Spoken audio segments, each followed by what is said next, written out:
पहला जो अपना पेपर था अकाउंट्स वो हो चुका है, वो बीत चुका है, it is all past now. अगर अच्छा गया बहुत बढ़िया, कॉन्ग्रेचुलेशंस। अगले 5 पेपर्स में यही मोमेंटम, यही पेस को तुमको बनाए रखना है, यही कॉन्फिडेंस को कंटिन्यू करना है। फर्स्ट पेपर था, हो सकता है तुम्हारा नर्वसनेस ज्यादा रह गया होगा, हो सकता है तुम्हें कॉन्फिडेंस इश्यूज हो गए होंगे, जिसके कारण as per your expectations paper नहीं गया। तुम ज्यादा उम्मीद लगाए बैठे थे, वो उतना नहीं गया होगा, पॉसिबल है, इसमें भी कोई दिक्कत नहीं है। Again there are another 5 exams to do your best, और 5 मौके मिलने वाले हैं, उसमें अपने और बेटर करेंगे। तो जैसा भी गया अब उसको लेके बैठे नहीं रहना है आपको। ये नहीं कि आज का दिन आप उसमें ही वेस्ट कर दो, बैठ के कैलकुलेट कर रहे हो कितना आ रहा है कितना नहीं आ रहा है, और 15 नंबर छूट गया, अब क्या होगा। जो भी था वो हो गया है, अब जब रिजल्ट आएगा तब देख लेंगे क्या करना है। और 5 एग्जाम्स को अपने को कॉम्प्रोमाइज नहीं होने देना है। तो इधर ही अकाउंट्स वाले पेपर को फाड़ के फेंक दो और उसको डन एंड डस्टेड कर दो, वो पास्ट है, वो डन है। अब सीधा लग जाओ तुम लॉ वाले पेपर में। लॉ वाले पेपर का बेस्ट पार्ट ये है कि ये थियोरेटिकल है। अगेन ये बेस्ट पार्ट कैसे हो गया तुम्हारे हिसाब से, तो जो भी है अकाउंट्स डन हो गया। अब तुमको लॉ के लिए जब लगना है, बेस्ट पार्ट अपना ये है कि तुम अकाउंट्स में फ्रेश हो। ऐसा नहीं, फर्स्ट पेपर था ना, तो ऐसा नहीं हुआ होगा कि तुम रात भर ही जग के अकाउंट्स का एग्जाम दे रखे हो। अगर थके हुए हो, लग रहा है कि थोड़ा सा रेस्ट करना है तो कर लो, कोई दिक्कत नहीं है, no hard and fast rule, most welcome.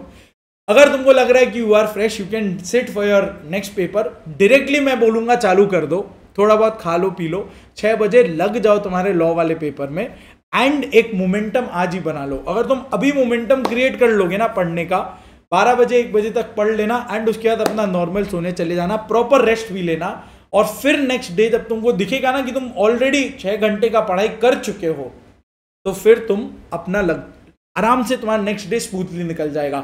सबसे बड़ा जो बहुत बड़ा एक मेन इंपॉर्टेंट फैक्टर होगा वो होगा तुम्हारा आज तुम कैसे तुम यूज कर रहे हो।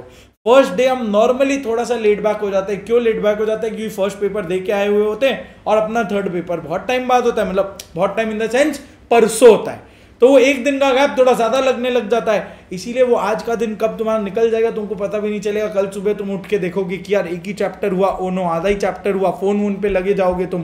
कुछ मत करना, फोन को साइड कर दो, पेपर को फाड़ के फेंक दो और सीधा अपना लॉ वाला सारा बुक्स को निकाल लो और वो लग जाओ तुरंत। अगर तुमको अपना पेपर का स्ट्रैटेजी बना हुआ है तुम्हारा नेक्स्ट 1.5 डेज का, बहुत बढ़िया, वेरी नाइस, फॉलो इट, जबरदस्त बनाया होगा।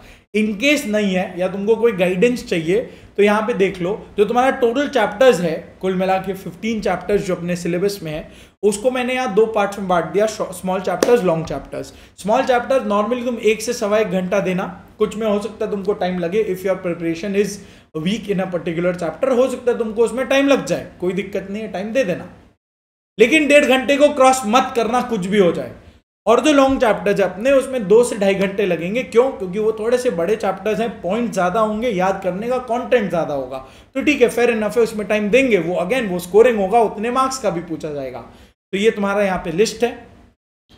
अब उसको मैंने यहाँ डे वाइज तुम्हारे लिए, अगेन दिस इज नॉट, ये कोई हार्ड एंड फास्ट प्लान नहीं, हार्ड एंड फास्ट रूल नहीं कि तुमको ये फॉलो करना ही है।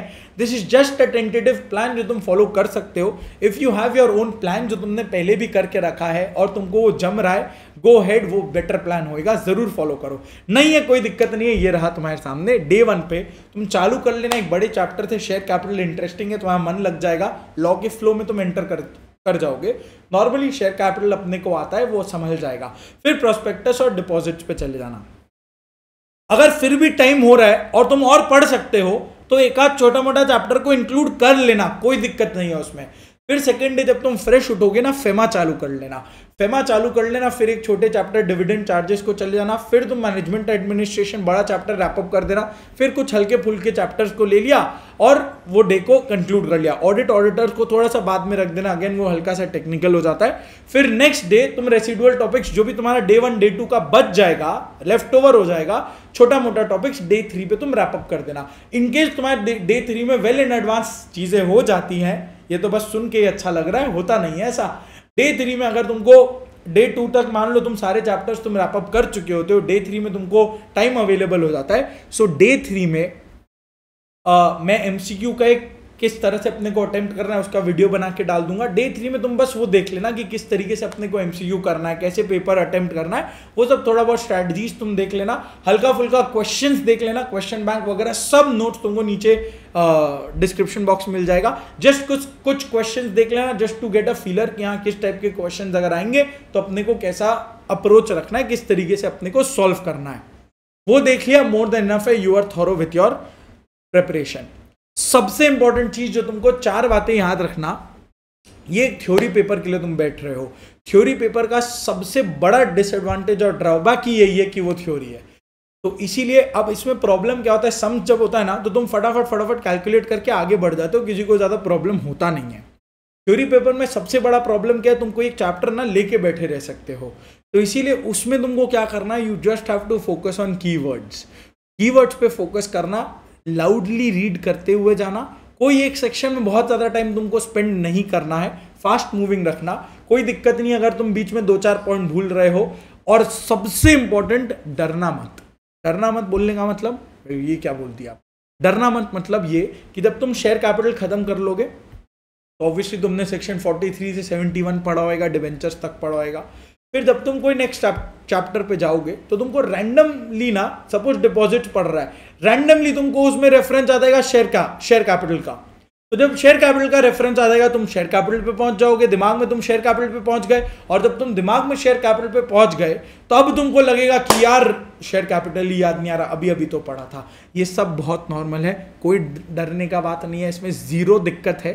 जब तुम एग्जाम में, तुम्हारे सामने क्वेश्चन पेपर होगा and you will sit for your exam, जब तुम पेपर अटेम्प्ट करने के लिए जाओगे तो तुम्हारा सब चीज कंफर्टेबली और स्मूथली वो निकलने लग जाएगा। तो इसीलिए you don't have to worry about the fact कि यार एक जगह से जब तुम दूसरे पे जंप करोगे तो ऑब्वियस बात है वो तुमको ऑन पॉइंट फिंगर टिप्स पे याद नहीं आएगा, but at the same time जब तुम क्वेश्चन को अटेम्प्ट करोगे तो तुमको सब याद आ जाएगा।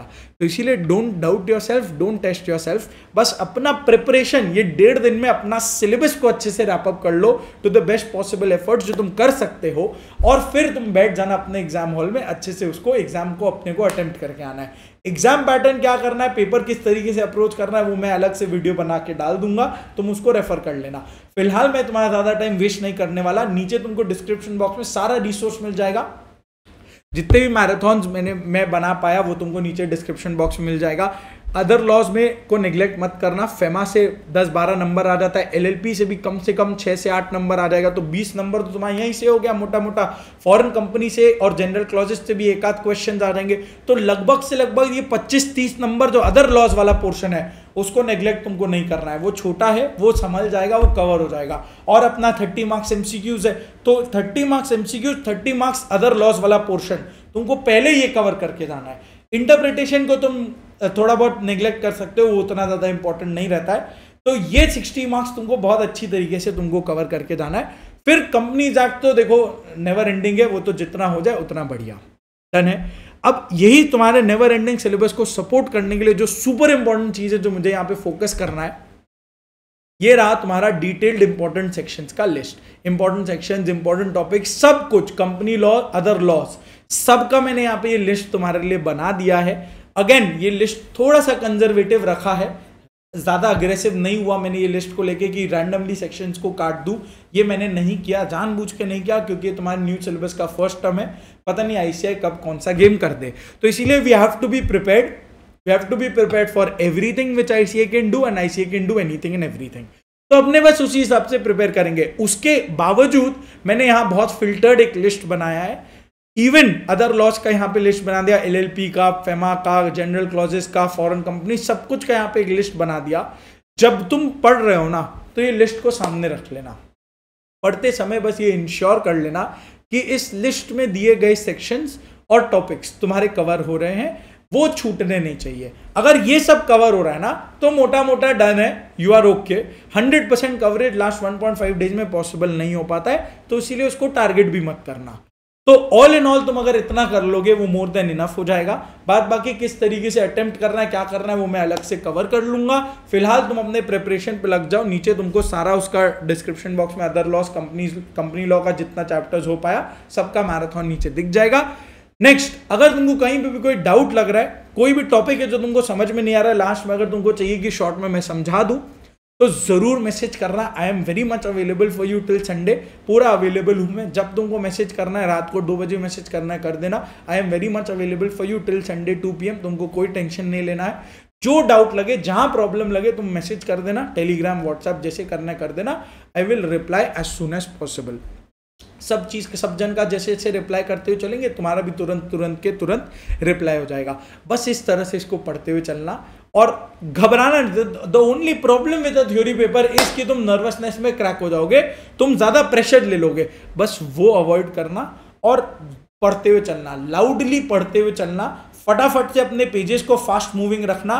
मैराथन अगर तुमको रेफर करना है तो मैराथन कर लेना, बट मेरा रिकमेंडेशन होता है एक बार खुद से पूरा सेक्शन को जरूर पढ़ना और फिर आगे बढ़ते हुए चले जाना। बहुत ज्यादा टाइम मत स्पेंड करना।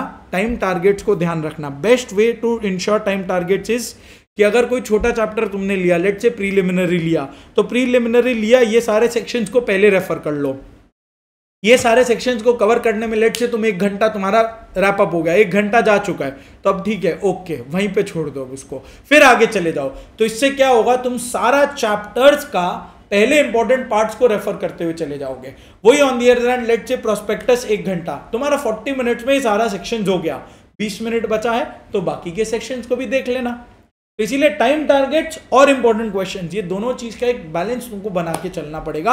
अगर तुम ये कर लोगे तो इसके अलावा तुमको और कुछ चीज का जरूरत नहीं पड़ेगा। Your preparation will be top notch और फिर बस तुमको अच्छे से लिख के आना एग्जाम हॉल में। तो अच्छे से पढ़ते हुए रहना।